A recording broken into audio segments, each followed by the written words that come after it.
Leibniz calculator. In 1692, the more advanced calculating machine named step reckoner was developed by a German mathematician, Gottfried Wilhelm von Leibniz.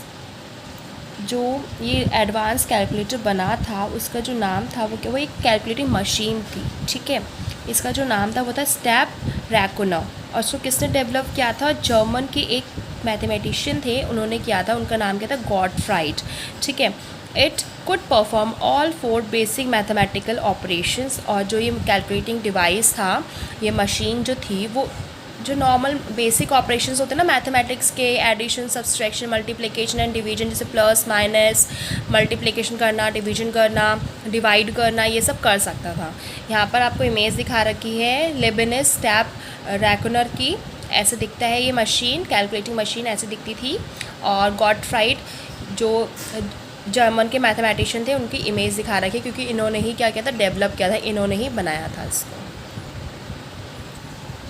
Babbage analytical engine. In 1822, a mathematics professor of Cambridge University, England, Charles Babbage, developed a machine known as difference engine. जो 1822 में एक mathematics के professor थे, Cambridge university में थे, और वो कहाँ के थे? इंग्लैंड में जो है चार्ल्स बैबेज। उन्होंने ये एक मशीन बनाई थी, उसका जो नाम था वो क्या था? Difference engine. It could perform mathematical operations automatically. और जो ये मशीन थी, एनालिटिकल इंजन जो ये थी मशीन, ये अपने आप, ठीक है, ऑटोमेटिकली मैथमेटिकल ऑपरेशंस जो होते थे, प्लस माइनस, ये सब कर सकती थी।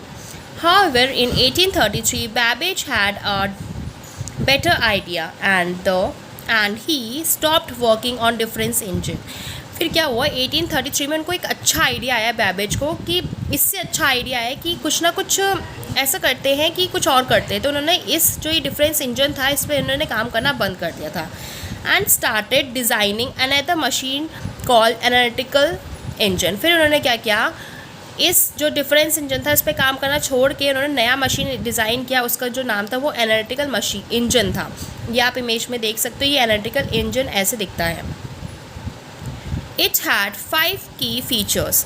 जो ये एनालिटिकल इंजन है, इसके अंदर 5 की फीचर्स हैं, 5 फीचर्स हैं कि input, storage, processor, control unit and an output device, ठीक है।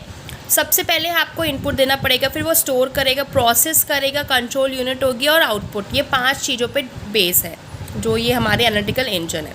All these 5 features are found in today's modern computers. और अब जो हमारे मॉडर्न कंप्यूटर्स हैं, उनके अंदर भी ये 5 फीचर्स पाए जाते हैं। Therefore Charles Babbage is also known as the father of the computer. इसीलिए चार्ल्स बैबेज को हमारा फादर ऑफ कंप्यूटर कहा जाता है, क्योंकि जो हमारा मॉडर्न कंप्यूटर्स है, जो अभी हम लोग यूज़ कर रहे हैं, लैपटॉप, कंप्यूटर्स, इन सब में ये ही 5 की फीचर्स पाए जाते हैं। हम इनपुट देते हैं, वो स्टोर भी कर सकता है हमारा कंप्यूटर, प्रोसेस करता है जो भी हम इसको इनपुट देते हैं, कंट्रोल यूनिट यानी CPU होता है हमारे पास, फिर आउटपुट डिवाइस हमें आउटपुट भी देता है वो, ठीक है। तो ये 5 चीज़ों पे हमारा जो कंप्यूटर है वो बेस्ड है, इसीलिए इनको फादर ऑफ कंप्यूटर कहा जाता है, चार्ल्स बैबेज को। ये चार्ल्स बैबेज ऐसे दिखते थे।